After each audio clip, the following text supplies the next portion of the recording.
ఒక అమ్మాయిని పెళ్లి చేశాక లైక్ ఒక వైఫ్కి మీరు ఎలా అంటే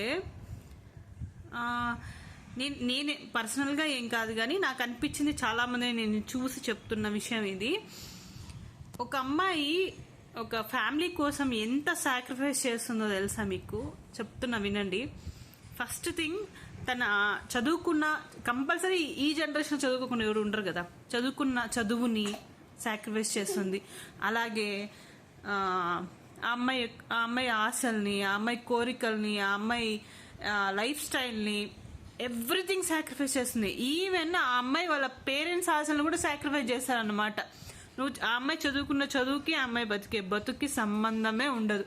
అలా సాక్రిఫైస్ చేసి హౌస్ వైఫ్గా ఉండి ఇంట్లో చూసుకుంటూ, పిల్లల్ని చూసుకుంటూ, వాళ్ళు చూసుకుంటుంటే కూడా మధ్యలో అప్పుడప్పుడు ఎప్పుడో ఒక చిన్న చిన్న ఆశలు, చిన్న చిన్న కోరికలు కోరుకుంటే కూడా కాదు, కుదరదు, నా దగ్గర లేదు అనే డైలాగ్ వేస్తారనమాట.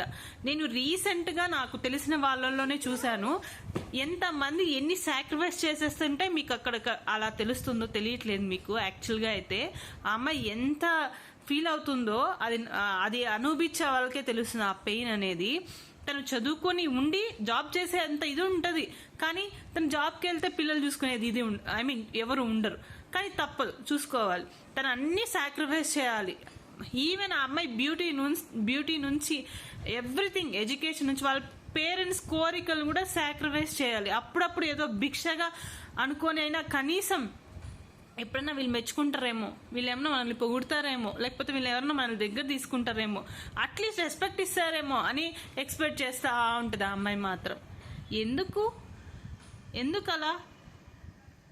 ఇంత చదువుకుంటున్నారు, ఇంత పెద్ద జాబ్స్ చేస్తున్నారు, కనీసం ఒక అమ్మాయిని ఎలా రెస్పెక్ట్ ఇవ్వాలో కూడా తెలీదా మీకు, ఒక ఉమెన్కి?